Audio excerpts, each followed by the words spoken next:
Hola, buenas tardes. Vamos a tener hoy la presentación de los derechos de los individuos y las interacciones con la policía. Y el día de hoy tenemos a Sebastián Mesa White, defensor público de la oficina de Hennepin, bueno, del condado de Hennepin. Y vamos a traer ahorita a Sebastián.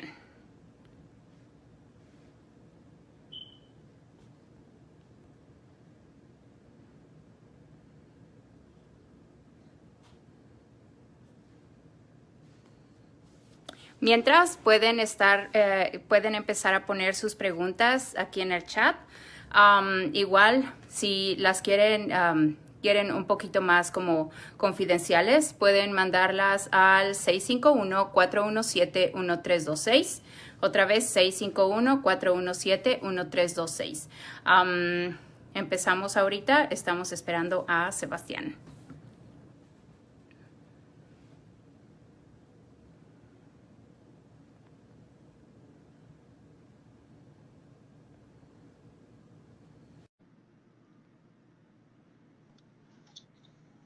Hola, Sebastián. Hola, Buenas Carmen. tardes. Buenas tardes, ¿cómo estás? Muy bien, muy bien. Muchas gracias. Gracias por estar presentando acerca de este tema súper importante para la gente. Bueno, pues una vez más, mi nombre es Carmen Viviano y soy la directora de Mujeres Latinas Unidas MN. Y esta ocasión tenemos a Sebastián Mesa White, defensor público del condado de Hennepin. Sebastián. Gracias, Carmen. Bueno, aquí tengo la lista de preguntas y si quieren podemos arrancar directamente. Sí. Bueno, una pequeña introducción. Como dice Carmen, soy defensor de oficio para el condado de Hennepin y antes de eso trabajé como intérprete para las cortes, antes de ir a la escuela de derechos. Llevo ya casi 7 años con esa oficina del defensor de oficio y originalmente soy de Colombia. Bueno, empezamos por la primera, que es ¿cuáles son mis derechos? Sí.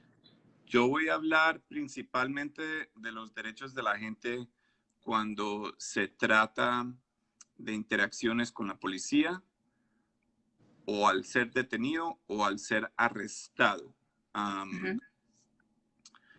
Pero quiero decir ampliamente que en este país los derechos que son garantizados por la Constitución son garantizados a toda persona, no importe si es residente, ciudadano, visitante. Esos derechos, particularmente cuando se trata del derecho del acusado en un caso penal, esos derechos se extienden a toda persona, ¿ok? Entonces estoy hablando de eso, de los derechos penales. Y en casos donde se trata de ser arrestado, empecemos por lo más básico, que es lo que uno ve en la televisión, ¿cierto? Lo que llaman los derechos Miranda, de acuerdo a un caso importante.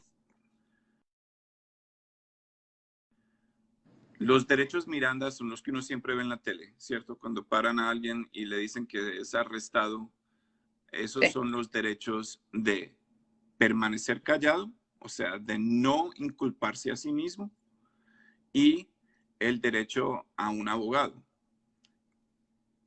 Toda persona que no cuenta con los recursos para contratar a un abogado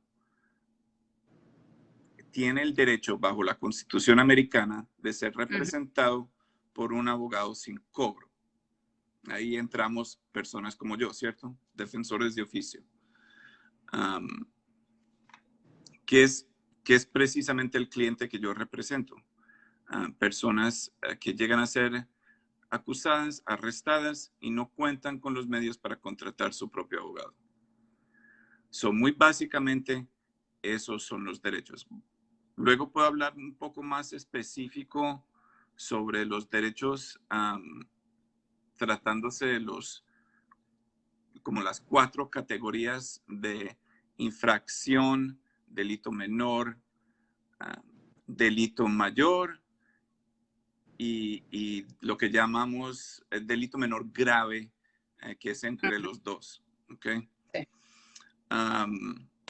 Pero sigamos y Carmen, si ves alguna pregunta, que estoy aquí como muy concentrado en las preguntas, alértame por favor en lo que seguimos.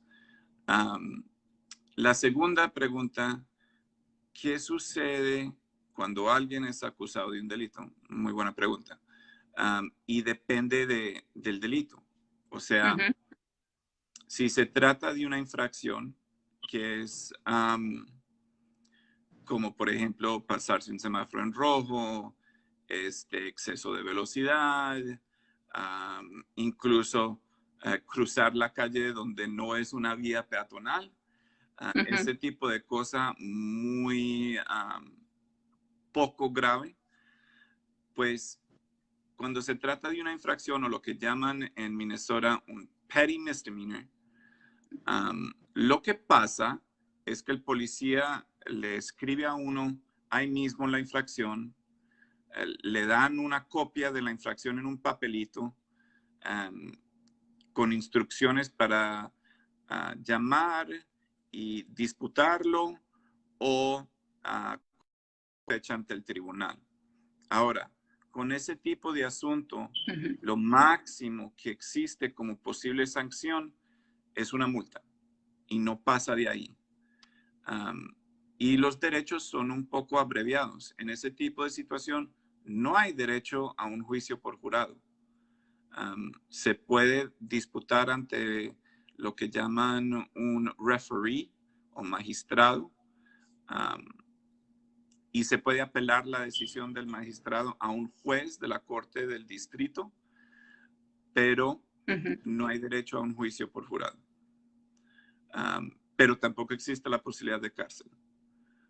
Sí. Cuando se trata de un delito menor o lo que llaman un misdemeanor,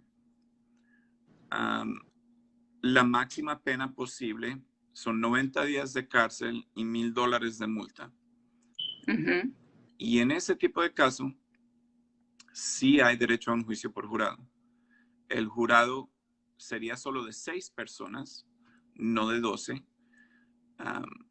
Pero hay varios derechos y en ese tipo de caso, dependiendo de la severidad del caso, si es un delito donde el policía piensa que va a continuar la actividad criminal, como lo llaman, y que la única manera de frenar esa actividad sería arrestando a la persona, entonces eso es lo que va a pasar.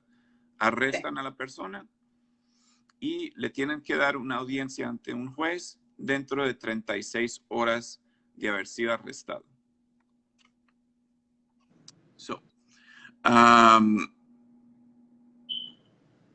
Sebastián, sí.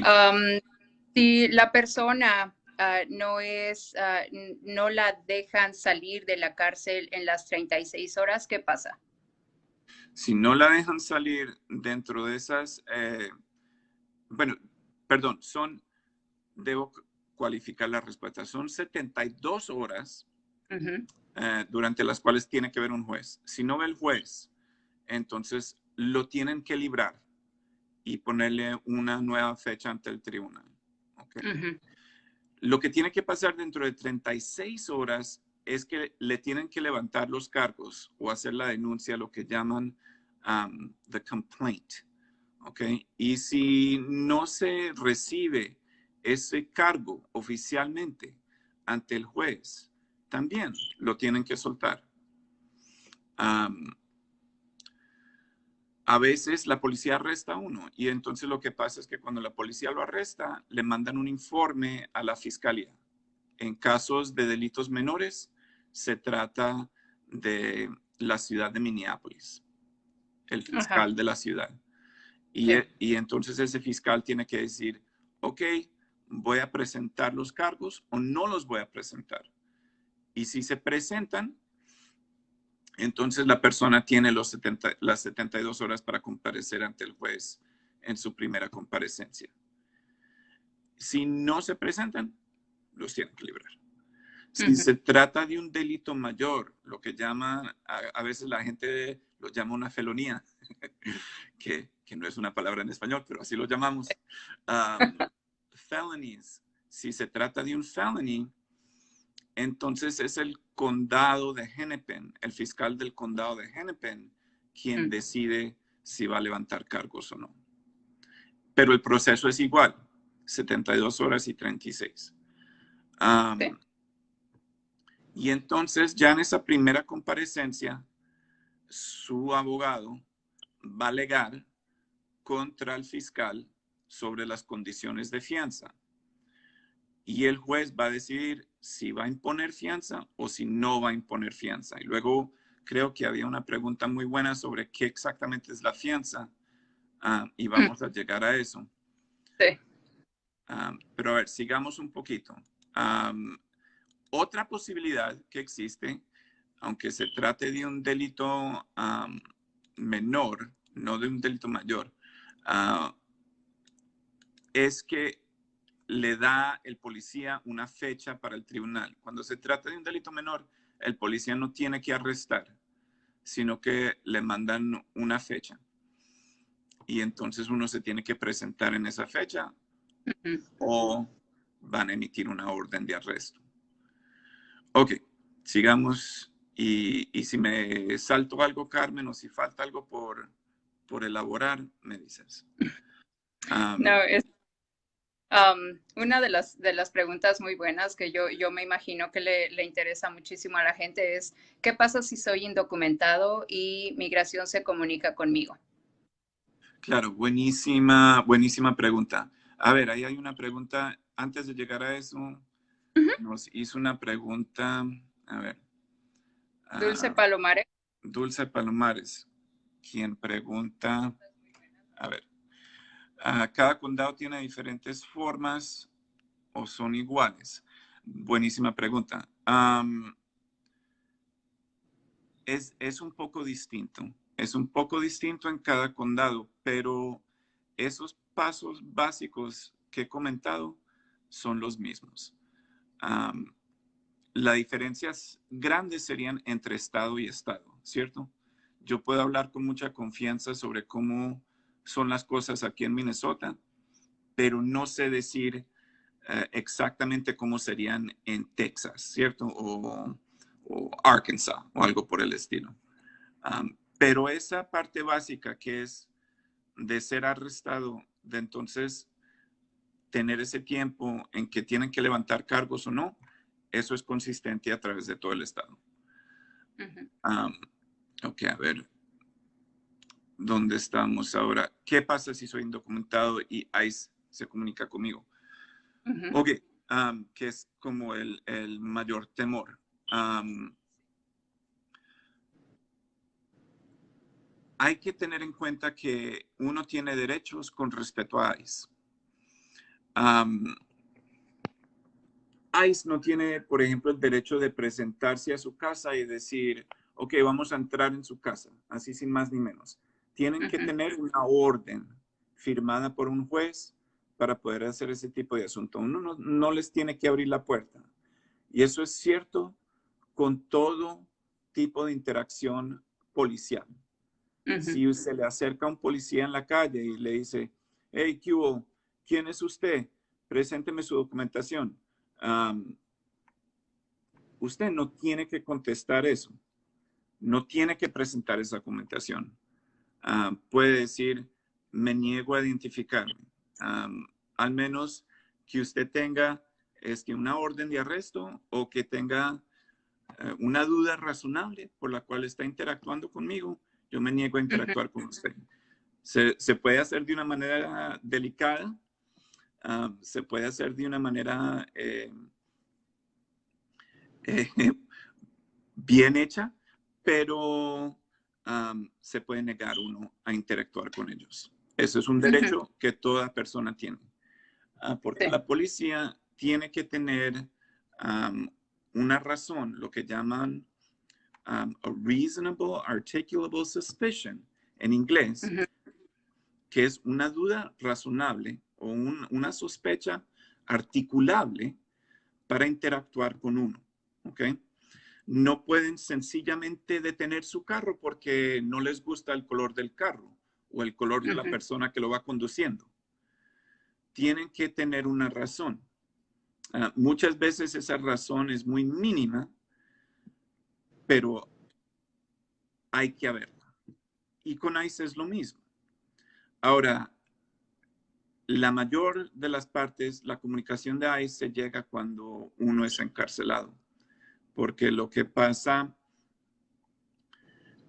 es que, a ver, ahí hay otra pregunta, pero voy a terminar esta y regresamos a esa. Lo que pasa es que de la cárcel, y esto no lo tengo asegurado, pero la duda que tenemos nosotros en mi oficina es que a veces se comunican con ICE y les dicen, aquí está un reo que parece ser extranjero. Y eso no tengo cómo comprobarlo, pero lo que sí es cierto es que la mayoría de los casos donde ICE llega a tener interacción con alguien es que es porque son encarcelados. Y desde ese punto ya se hace muy complicado porque inician una investigación en ICE y como uno ya está detenido, es muy fácil para ellos tener acceso a uno. Yo diría que para contestar la pregunta número 3, tener en cuenta que ICE no se puede intrometer o comunicar con usted o buscarlo a usted así sin más ni menos. Tienen que tener una razón articulable y tienen que tener, para detenerlo, una orden. Y uno puede pedir ver esa orden. Y lo que se debe tratar de evitar, cuanto antes sea posible, es llegar a ser encarcelado. Porque si uno es encarcelado, ahí es donde entra ICE. Claro que sí, y tal vez cabrá recalcar, Sebastián, de que si la persona desgraciadamente está en la cárcel y le dice los oficiales que están en la cárcel, le dicen, hey, tienes un agente de migración, te viene a visitar, debes saber la gente de que ellos se pueden rehusar a mirar al agente de migración, independientemente de si el oficial a cargo dentro de la cárcel les está diciendo tienes que venir, no. La gente, los presos, tienen el derecho de decir no, no quiero ver a este oficial de migración y nadie se tiene que enojar. Ese es un derecho que tienen dentro de la cárcel, de poder decir no. No lo voy a mirar. Entonces, desgraciadamente, muchas veces en la cárcel no dicen eso, de que tienen la opción de negarse, pero la gente debe de saber eso, de que si desgraciadamente tienen un familiar en la cárcel, aconséjenle, díganle si alguien te va a visitar, que no soy yo, o que es alguien de nuestros familiares o amigos, no lo mires, a menos que sea tu abogado, ¿verdad? Correcto, correcto. Y eso es el mejor consejo que se puede dar, es no hablar con nadie que no sea su abogado. Sea en la cárcel o donde sea, si la policía viene a interactuar con usted, si es ICE que viene a interactuar con usted, negarse a hablar con ellos. Ese es el mayor derecho que tiene toda persona en los Estados Unidos, no importa si es ciudadano, no importa si no, es el derecho de no autoincriminarse, el derecho de permanecer callado, como dijimos anteriormente. Y sí. voy a disculparme que no soy abogado de asuntos de inmigración, no sé demasiado sobre inmigración, sé apenas como lo básico para poder meterme en líos, pero, pero lo que deben hacer es consultar con un abogado especializado en asuntos de inmigración y negarse a hablar con cualquier representante de ICE hasta que ello haya sucedido y hacerlo únicamente a través del abogado si es necesario. Y a ver, ¿qué sigue, Carmen? A la pregunta dice, si la policía detiene un carro y la persona que fue detenida no tiene forma de identificarse, ¿la policía se los puede llevar? Hay casos en que la policía hace eso. Hay casos muy específicos en la mitad de una investigación. Si la policía necesita esa información y la persona se niega a dar la información de quién es, entonces lo pueden detener hasta acertar esa información. Pero eso es únicamente en casos muy específicos, como la mitad de una investigación, digamos, de violencia intrafamiliar o una emergencia, lo que llaman una emergencia, en inglés le dicen exigent circumstances, una emergencia policial que está pasando en ese instante, en ese momento. No porque hubo una llamada y están averiguando, no, porque están respondiendo a la escena donde está sucediendo algo y necesitan esa información en ese momento precisamente. Porque o si no, entonces existe la posibilidad de que pierdan pruebas o que no puedan investigar bien el caso. Únicamente en ese tipo de circunstancia pueden hacer eso. En la mayoría de los casos no lo pueden hacer. Entonces, la respuesta que uno puede dar, y lo voy a tratar de traducir lo que siempre le digo a mis clientes que digan en inglés, ¿qué es esto? Sí, para los que entienden un poco de inglés.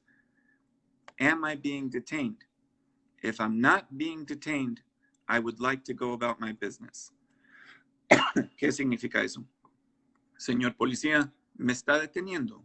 Si no me está deteniendo, quisiera seguir haciendo mis deberes y partir de aquí, ¿cierto? Salir de aquí. Decirlo, como le digo, de una manera bien poco sin confrontar al policía, sin ser rudo o brusco, pero así se puede decir, sin más ni menos. Me está deteniendo. Si no me está deteniendo, me quiero ir. Y ya, y ya. Y cualquier pregunta que le hagan, repetir eso como si fuera una frase mágica. Me está deteniendo. Si no me está deteniendo, me quiero ir. Y si lo detienen, entonces la segunda respuesta mágica se convierte en quiero hablar con un abogado. Quiero hablar con un abogado. Y punto. Y ya. Ok, a ver, ¿qué sigue? Tal vez esa nos lleva a la siguiente pregunta de si la policía puede arrestarlo sin evidencia de culpa. Sí, esa es una pregunta un poco complicada de contestar, pero la respuesta es, en general, sí. La policía lo puede arrestar desde que exista lo que llaman probable cause o causa probable. ¿Qué es eso de probable cause? Eso es la barrera más básica para hacer un arresto.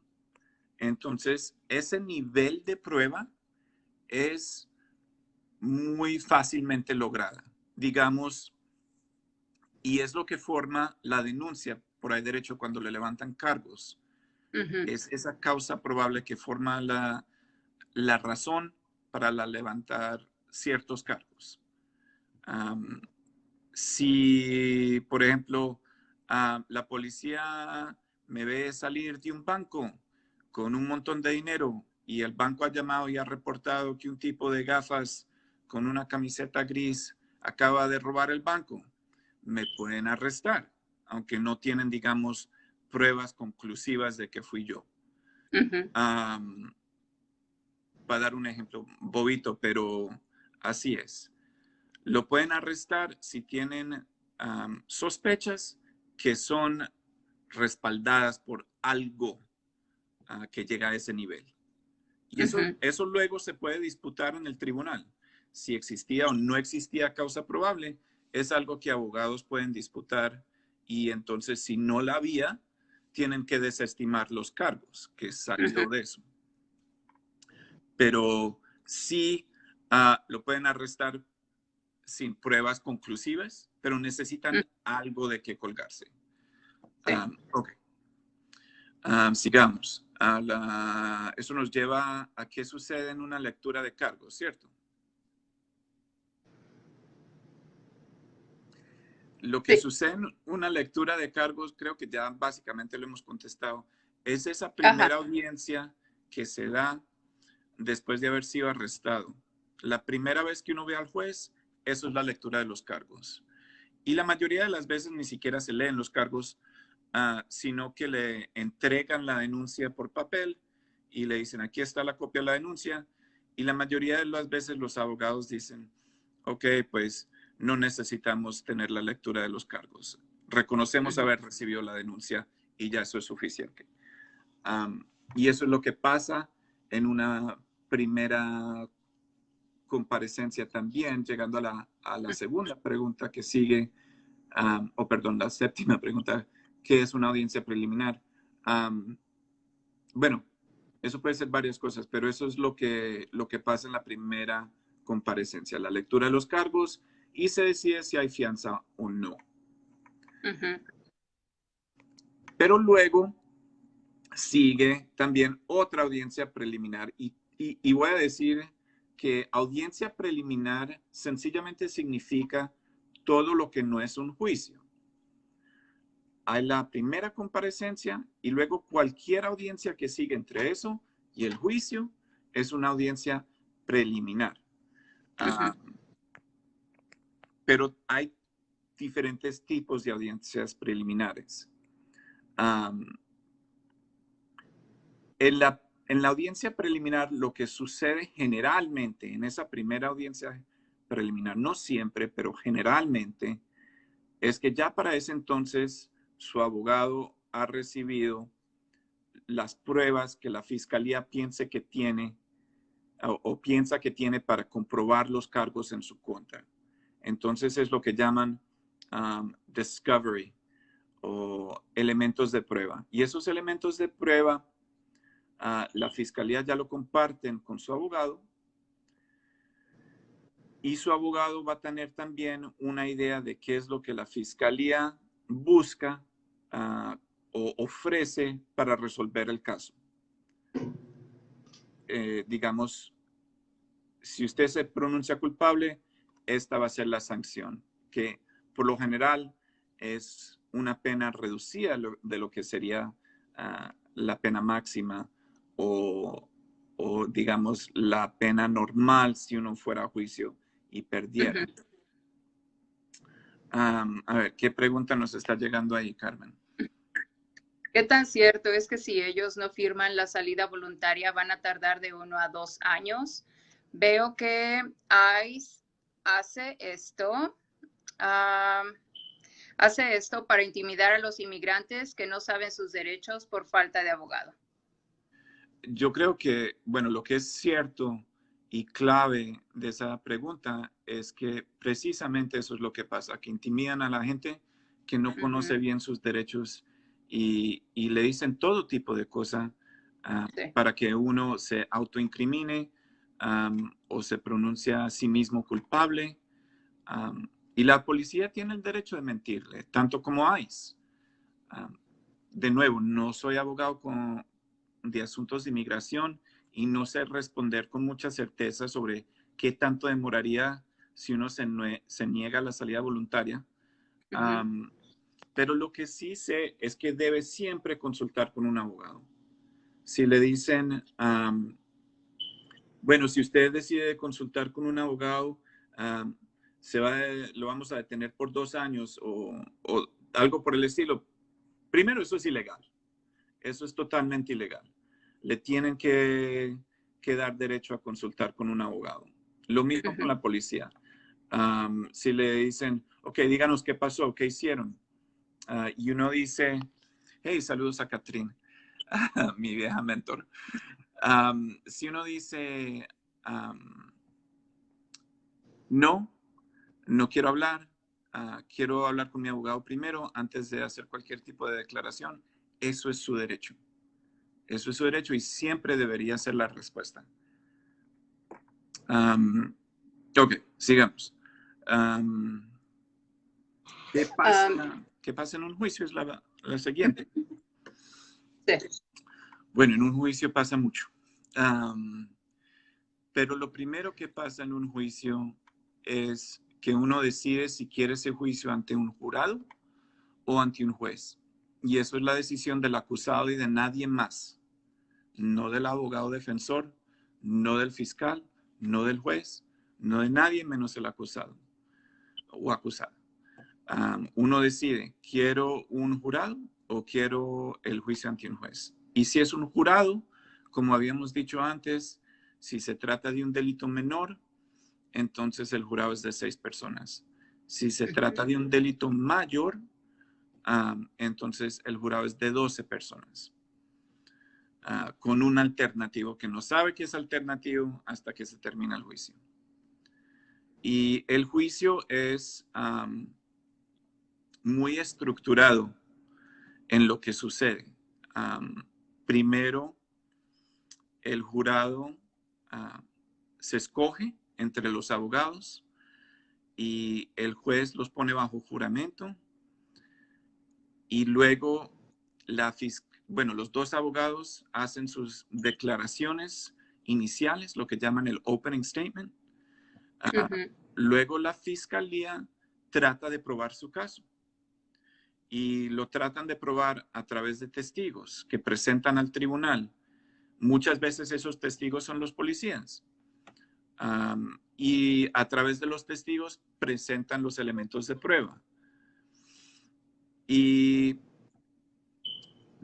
mientras esos testigos se presentan al tribunal, uno siempre tiene el derecho de carearlos y de contrainterrogarlos, lo cual significa que el abogado de uno tiene el derecho de hacerle preguntas a todos esos testigos sobre lo que están diciendo.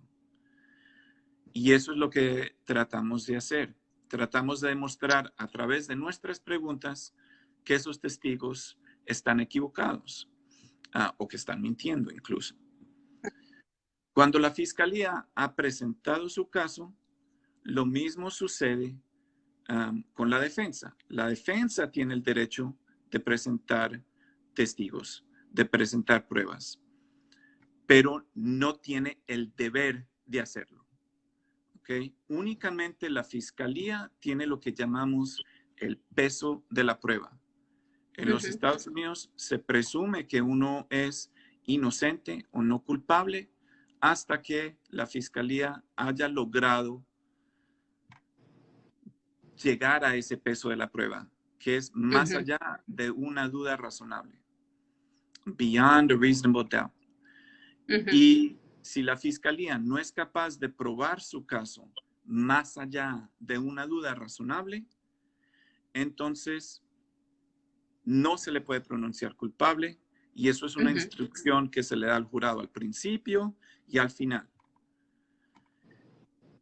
Pero si uno desea, uno puede presentar testigos. No tengo que estresarlo. No tiene la necesidad de hacerlo. No hay que atestiguar si uno no quiere, pero uno tiene el derecho de hacerlo. Tal como tiene el derecho de guardar silencio, uno tiene el derecho de presentar testigos o de atestiguar uno mismo. Y entonces cuando se acaba la presentación de pruebas de la fiscalía y la presentación de pruebas de la defensa, entonces el juez le da otra serie de instrucciones al jurado.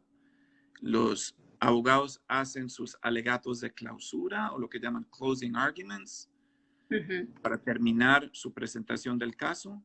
Luego el juez da unas cuantas instrucciones más al jurado específico a los cargos y entonces ya el jurado va a deliberar sobre el caso y a decidir si las pruebas que ha presentado la fiscalía son suficientes para llegar a ese nivel de más allá de una duda razonable o si no. Sí. Y entonces deciden si uno es culpable o no culpable. Y eso es brevemente lo que sucede en un juicio. Dentro de eso hay mucho que pasa, hay mucho que pasa antes. Ahí hay una pregunta sobre cortes civiles. Yo estoy hablando únicamente sobre lo penal, ¿cierto? En lo civil es un proceso semejante, pero no igual. En la corte civil, el peso de la prueba no es más allá de una duda razonable. Allá es lo que llaman a preponderance of the evidence. O sea, si un lado tiene más que el otro, se decide quién es el victor, ¿cierto? Sí. No es así en la sala de lo penal. En la sala de lo penal, el fiscal lleva todo el peso de la prueba y únicamente el fiscal. Y dentro del juicio, pues hay muchas protestas por parte de los abogados, lo que llaman objections, ¿cierto? Si su abogado piensa que el fiscal está haciendo una pregunta indebida o tratando de presentar una prueba que no se puede presentar, el abogado va a protestar. Y el juez tiene que decidir entonces si la protesta es válida, vigente o no. Y por eso a veces uno escucha lo de sustained o overruled, o sea, sobresaído o aceptado. Eso es el juez indicándole a los abogados, ok, acepto su protesta o no, rechazo la protesta, esto puede seguir adelante tal. Sí. Ok. Yo podría hablar toda la hora sobre lo que pasa en un juicio, así que sigamos. Está una pregunta, Sebastián, Sí. y dice, ¿qué tan cierto si me detienen y me dicen que me tengo que bajar del carro? ¿Yo puedo negarme a bajar del carro? Yo no lo recomendaría. Yo creo que uno puede preguntar por qué una nota de Catrín muy importante. En la sala, volviendo a la anterior pregunta, en la sala de lo civil no hay derecho a un defensor de oficio. Uno tiene que pagar su propio abogado. Pero si la policía lo detiene, volviendo a lo que habíamos conversado anteriormente, uno tiene el derecho de saber por qué lo están deteniendo. Y uno tiene el derecho de preguntar, ¿por qué me está deteniendo? ¿Por qué quiere que me baje del carro? Uno puede hacer ese tipo de preguntas. Finalmente, si el policía le insiste, bájese del carro y se están alebrestando y se están poniendo más y más agresivos, mi consejo personal sería bájese del carro. Bájese del carro y sométase, aunque sea a un arresto ilegal e injusto, y luego defiéndase en el tribunal. Protéstelo en el tribunal porque va a tener mayor oportunidad de ganar de esa manera que haciéndolo en la calle. Pero ahí volvemos a la frase mágica que es, ¿me está deteniendo, oficial? Si no me está deteniendo, quisiera irme. Y le dicen, listo, sí, lo estoy deteniendo, bájese del carro. Pues bien, bájese del carro y diga, listo, si me está deteniendo, quisiera hablar con un abogado. Y ver cómo sigue de ahí para adelante, pero siempre mantenerse lo más calmado posible, no antagonizarlos, porque como vemos, la policía puede llegar a niveles muy violentos. Sí. Así que protéjase a sí mismo, haga las preguntas, pero no se ponga a pelear en la calle con ellos. Ok. Y Sebastián, entonces, si la policía realmente dice que tienes derecho a permanecer en silencio, como en la televisión, vemos, entonces, ¿por qué es así? Entonces, ya no habría, la persona que está siendo detenida ya no pudiera decir, ¿por qué me estás arrestando? ¿Por qué me estás arrestando? ¿Verdad? Porque entonces el oficial está diciendo como, cállese la boca, no tiene derecho a hablar. Pero, ¿por qué es que le dicen que tiene derecho a permanecer en silencio? Como es... Porque así es. Ahora, el hecho de que uno tenga el derecho de guardar silencio no significa que uno tiene que ejercer ese derecho, ¿cierto? Pero esa sería mi recomendación. Como abogado defensor, siempre es mejor guardar silencio. En todo caso, es mejor guardar silencio. Siempre, sin duda, siempre. Si se trata de un arresto ilegal, eso se puede disputar en el tribunal. Ahora, algo que debo señalar es que no siempre el policía le dice a uno, usted tiene el derecho de guardar silencio, tiene derecho a un abogado, ¿cierto? únicamente tienen la obligación de decirle eso a uno cuando están buscando una declaración de parte de uno, de autoincriminación. O sea, si el policía me para a mí en el carro y me empieza a hablar, antes de empezarme a hablar, no me tiene que decir, hey, Sebastián, tienes el derecho de guardar silencio y el derecho a un abogado. Ahora, ¿me quieres decir a dónde ibas? No. Van a arrancar por decir, hey, ¿a dónde ibas? ¿Sabes a qué velocidad ibas? Bla, bla, bla, bla, bla. ¿Cierto? Luego, si, digamos, si me encuentran con droga en el carro y ya me tienen detenido y arrestado y el policía me empieza a preguntar, ok, ¿dónde conseguiste las drogas? ¿Eran tuyas o de un amigo? Tal tipo de pregunta investigatoria. Ahí sí tienen esa obligación de decirme cuáles son mis derechos. Y yo no tengo que contestar ninguna pregunta de ellos. Y así es para todo, guardar silencio. Sí. Otro punto clave que les quiero decir a todos es que toda llamada telefónica desde la cárcel es grabada. Llamadas que hacemos a la familia, amigos, a quien sea, todas son grabadas. Así que de esas llamadas telefónicas a la cárcel no se debería incluir ningún tipo de información sobre el caso. Únicamente hablar de, ok, se me acusa de tal y tal, estas son mis fechas, esta es la fianza, ese tipo de información, si uno tiene que dar ese tipo de información, pero no hablar sobre lo que pasó, porque eso lo pueden usar contra uno. Sí. Ok.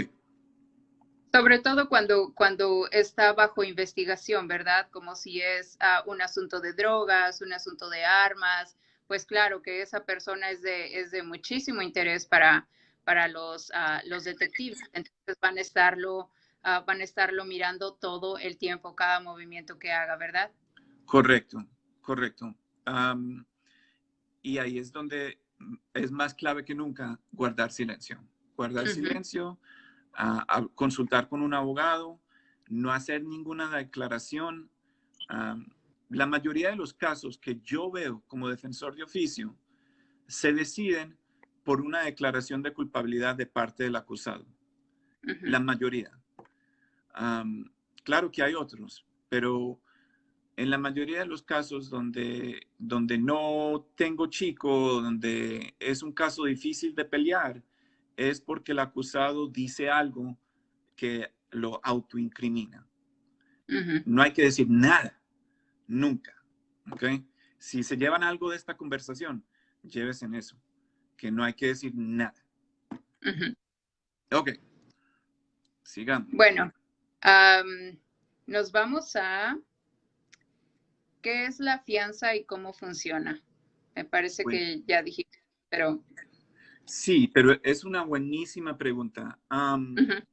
La fianza es como una promesa de comparecer ante el tribunal. Y es una manera en que los jueces tratan de cerciorar de que esa persona se presente para su audiencia. Entonces, en los casos, y en Minnesota es muy específica la Constitución, y se supone que los jueces únicamente deben imponer una fianza cuando la persona o hay peligro de que no se presente al tribunal o hay peligro de que sea un peligro público, una amenaza a la salud pública de su comunidad. Esas son las dos razones por las cuales se debe imponer fianza, pero obviamente no siempre es así. A veces los jueces imponen la fianza como para mantener a alguien en la cárcel. Y la fianza es una cantidad de dinero que le exigen a uno para poder salir de la cárcel mientras está pendiente de sus cargos. Hay mucho movimiento en este país ahora para anular eso, para quitar la necesidad de fianza pagada. Ojalá se logre. También el juez no tiene que imponer fianza. El juez lo puede librar a uno o asimismo únicamente con la promesa de comparecer ante el tribunal o bajo condiciones de libertad. Ahí vi un comentario. No siempre exigen fianza, ¿no es cierto? Incluso yo puedo decir que en la mayoría de mis casos o hasta en la mitad de mis casos, y yo ya trabajo únicamente en una oficina que se dedica a delitos mayores, crímenes de narcotráfico y de propiedad. Y incluso en esos casos, no siempre ponen fianza. Ay, me perdí una pregunta importante, Carmen. ¿Cuál fue esa? No, es un comentario. Si el tema de hoy es de migración, autoridades en general, y es de los derechos de los individuos y las interacciones con la policía. Correcto. Sí. Sí. La fianza de inmigración puede que funcione un poco distinto. Como les dije antes, no soy experto en eso y deben consultar con un abogado de inmigración sobre cuáles son las posibilidades de fianza en casos de inmigración. Estoy hablando sobre casos penales. Y en casos penales imponen esa cantidad de dinero y entonces digamos que son $2,000, que el juez le dice a uno, ok, su fianza es de $2,000. Entonces, uno tiene dos opciones, o pagar una fianza de $2,000 directamente de su bolsillo al tribunal, que le devuelven en total después de terminarse el caso, o obviamente, si uno no tiene $2,000, hacerlo a través de un fiancista. Y los fiancistas son estas organizaciones que pagan la fianza por parte de uno, pero le cobran a usted el 10 o el 15 o a veces hasta el 20%, pero lo más común es el 10 aquí en Minnesota. Entonces de esos 2,000 le cobran 200, con la diferencia que cuando a ellos le devuelven los $2,000 después de usted terminar su caso, ellos se quedan con los $200 embolsillados. Ese es su negocio. Ellos pagan lo que uno no puede pagar, pero se quedan con su parte.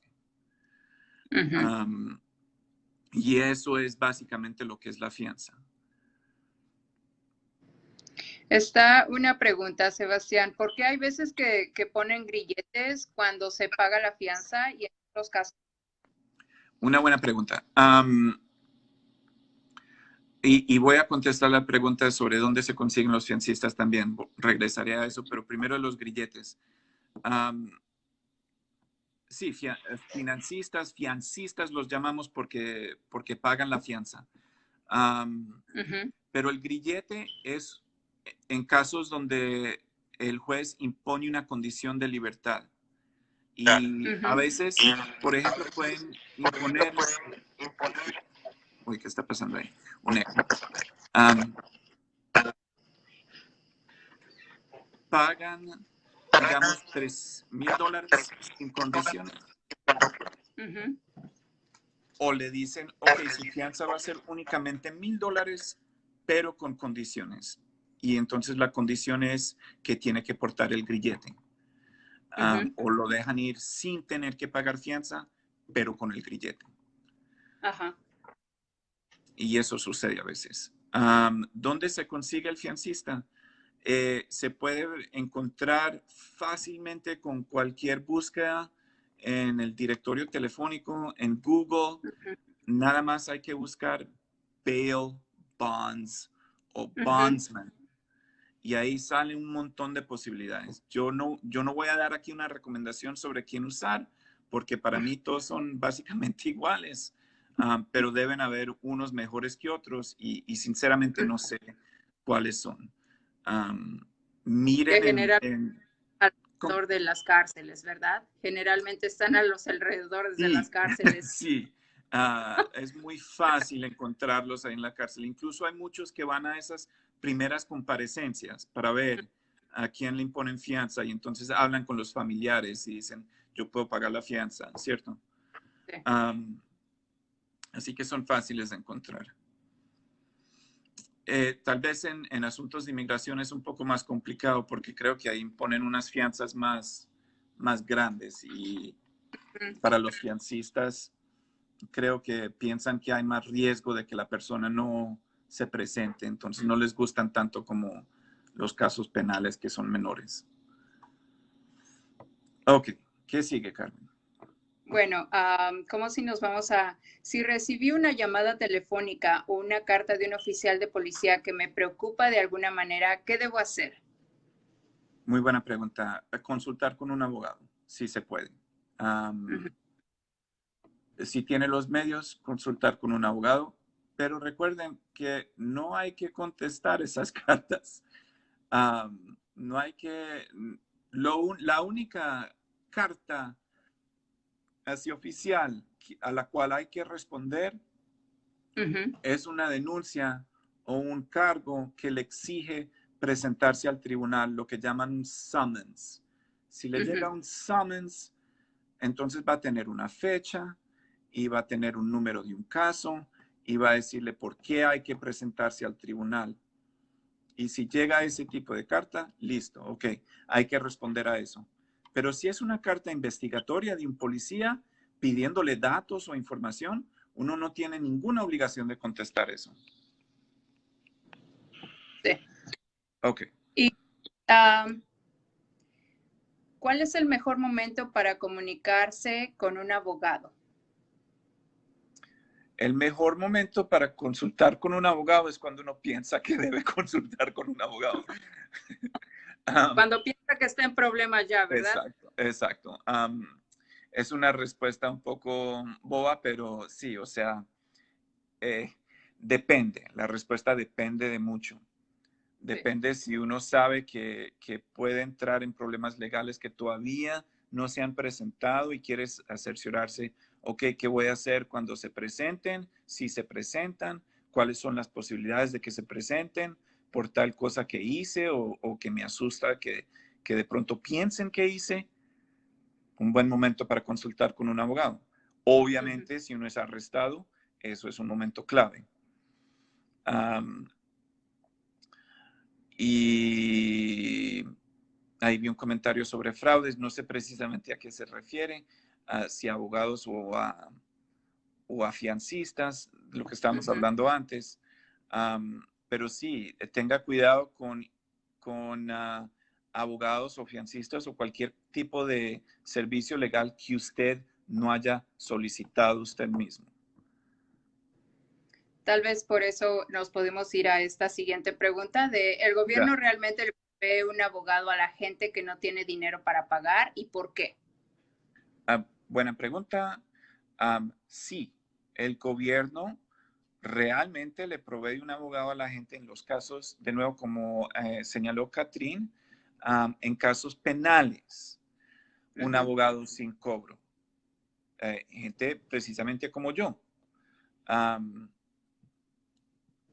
¿Y por qué lo hacen? Porque esa es la ley bajo la Constitución de los Estados Unidos, que Ujú. todos tienen derecho a un abogado. Eso está sumamente decidido. No pienso que jamás cambiará. Ojalá que Ujú. no. Incluso con el presidente que tenemos actualmente, sigue siendo un derecho universal en este país. Um, ok, Sonia. Sí, tengan cuidado de cualquier carta que les llegue diciendo que es la policía. A mí, por ejemplo, me han llegado llamadas, es un scam muy conocido de gente que dice que es de el IRS, que debo dinero, qué tipo de cosa. Um, no hay que contestar nada de eso. Okay. Ujú. Um, la pregunta es, ¿qué son casos penales? O sea, hay dos sistemas legales en los Estados Unidos. El sistema, digamos, de la sala de lo civil y la sala de lo penal. Lo civil es, digamos, cualquier pleito entre una persona y el gobierno, una persona y una entidad, una persona y otro ciudadano, um, un desacuerdo eh, legal que se puede resolver en la corte. Y lo Ujú. otro es cuando a uno se le acusa de cometer algún tipo de delito, ¿cierto? una agresión, un asalto, un robo, un hurto, cualquier tipo de ese estilo. Eso es la sala de lo penal y eso es únicamente, se trata del gobierno contra uno. Ok, ¿contestamos esa pregunta bien? Sí. Que sí. ¿Qué te parece si nos vamos a ahora nos vamos con los menores? ¿Qué pasa si mi hijo es menor de edad y lo arrestan? ¿También le proveen un defensor público? Sí. Los menores de edad tienen todos los mismos derechos que adultos cuando se trata del sistema legal. Incluso tienen otros derechos de los cuales yo no estoy muy seguro porque no trabajo en esa sala de los menores, pero, por ejemplo, tienen el derecho a tener a su padre o su guardián presente cuando son interrogados por la policía. Pero sí, sí tienen los mismos derechos a ser representados por abogados.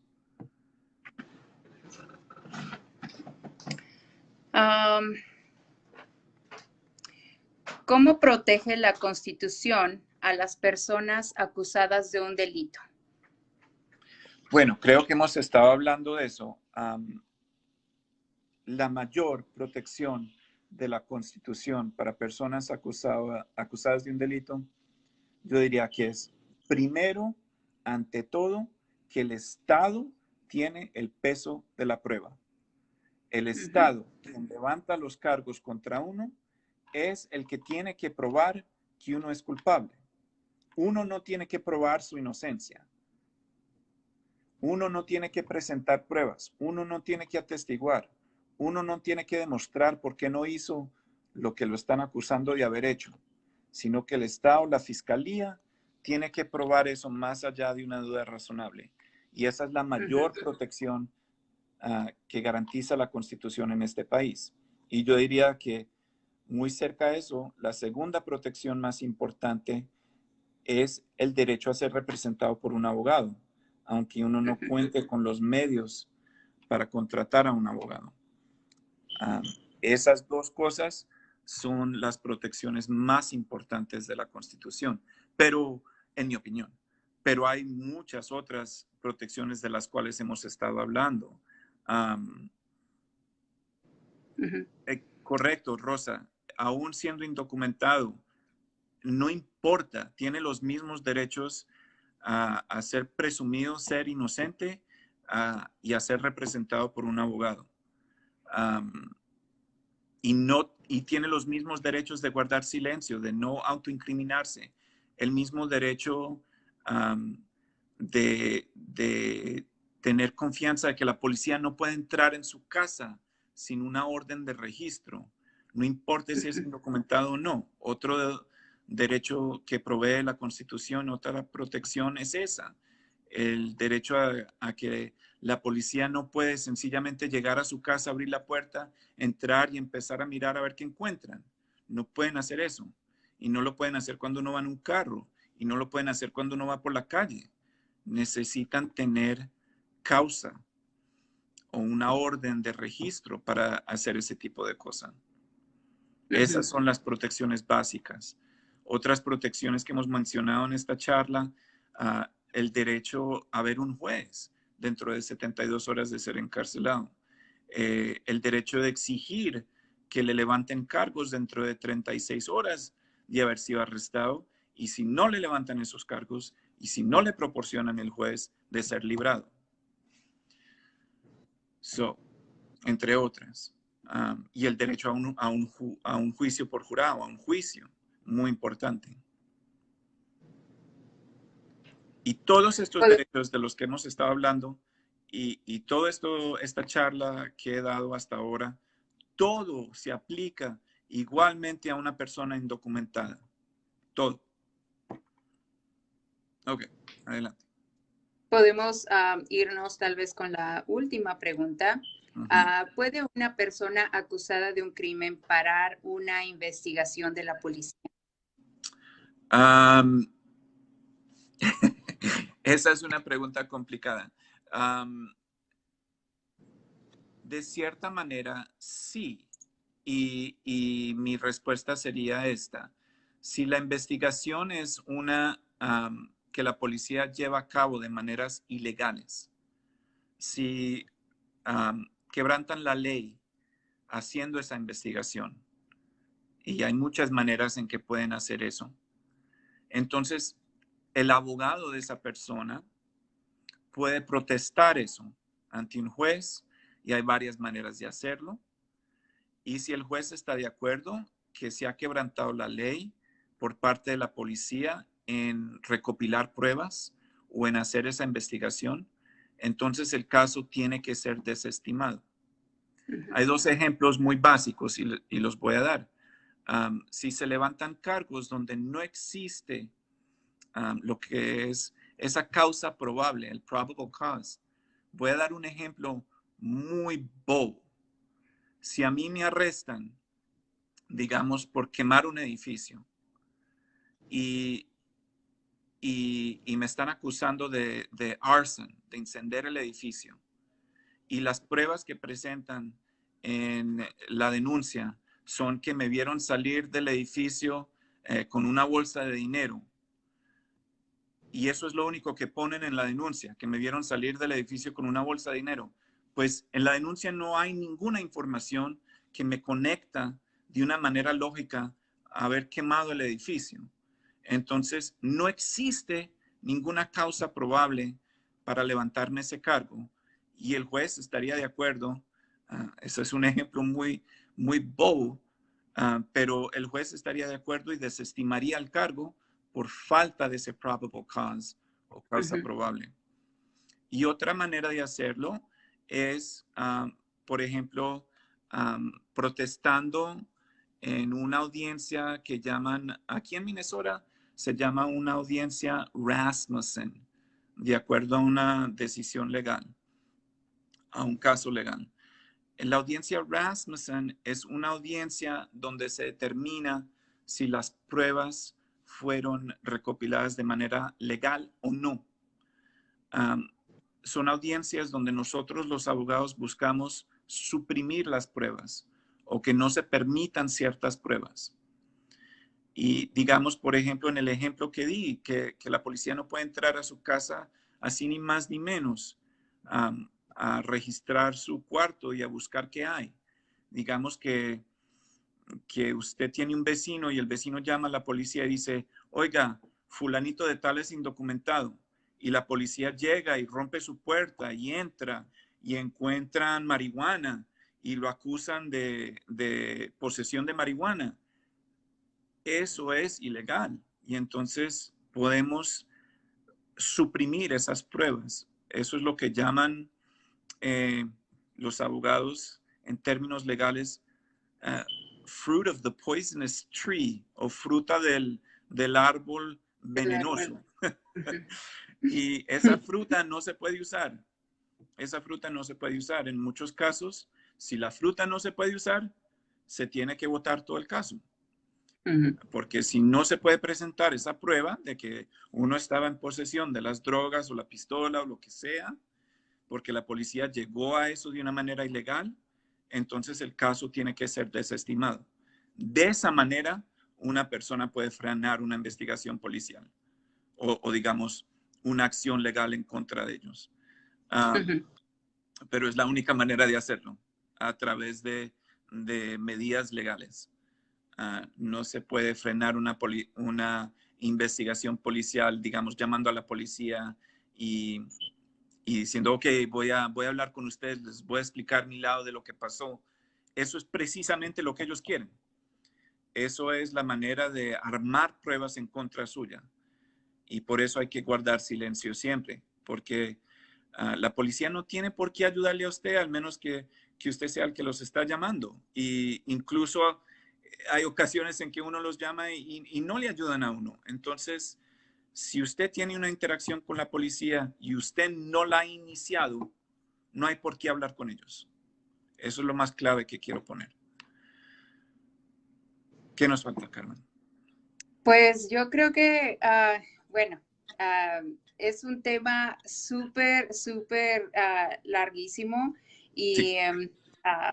¿Hay algún como contacto para que la gente te pueda mandar preguntas solamente a ti, Sebastián, para ponerlo, para dárselo a la gente? Sí, voy a dar mi email personal, no el del trabajo, porque como defensor de oficio, yo tengo que ser asignado a un caso para presentar consejos legales. Si quieren mandarme preguntas básicamente sobre recursos en la comunidad o dónde recibir más información, les puedo dirigir y por ese propósito voy a dar mi email, pero tengan en cuenta que lo que no puedo hacer es dar asesoría legal sin que ustedes sean mis clientes. ¿Ok? Y mis clientes únicamente los recibo a través de la asignación del tribunal.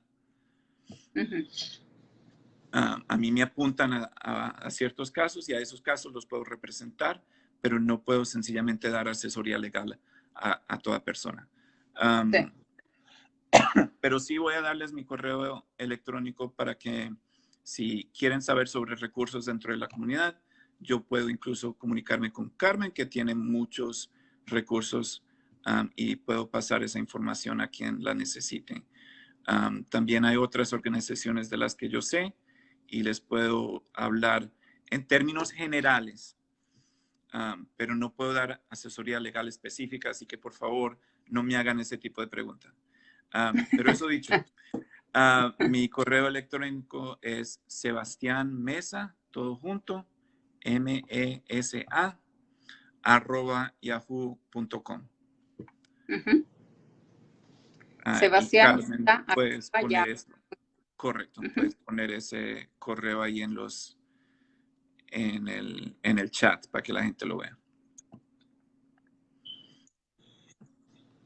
Ok, ¿algo más? ¿Alguna otra pregunta que se nos haya olvidado? Pues yo pienso que ya, yo creo que a reconocerle, recordarle, no reconocerle, a recordarle a la gente. Acabo de poner el correo personal de Sebastián, recordarle a la gente que si no están siendo arrestados, mantengan la calma, y yo sé que es un poquito difícil más con todos estos acontecimientos que tiene la comunidad con la policía, pero mantengan la calma. Sean respetuosos de alguna forma y no interfieran con lo que ellos están preguntándoles, traten de contestarles de la forma más pacífica y no le mientan o no den falsos documentos. Muy importante eso, nunca le mientan a un oficial o den falsos documentos, independientemente de los acontecimientos por lo que ha pasado lo que ha pasado en las últimas semanas. Sí, solo mantengan la calma, comuníquense con un abogado. ¿Tienen preguntas? Mándenselas a Sebastián y él, todo es confidencial, él les va a estar contestando. Muchísimas gracias, Sebastián. Gracias por su tiempo, gracias a todos por su tiempo y por estarnos mirando. Y pues bueno, no sé si tienes algo más que decir, Sebastián. No, Carmen, muchísimas gracias por invitarme a dar la presentación y gracias a todos ustedes por escuchar. Sé que hablé mucho. Y como dice Carmen, si tienen otras preguntas sobre el proceso legal general, por favor, bien pueda, háganmelas, ¿ok? Muchas gracias. Y bueno, mañana, ahora voy a dar el comercial rapidísimo. Mañana tenemos una presentación de migración con la abogada Tracy Calassi de Immigrant Law Center y todo eso, la presentación va a ser de migración. Así que preguntas 651-417-1326. Y pues mañana los espero una vez más por mi Facebook. Gracias. Hasta luego a todos.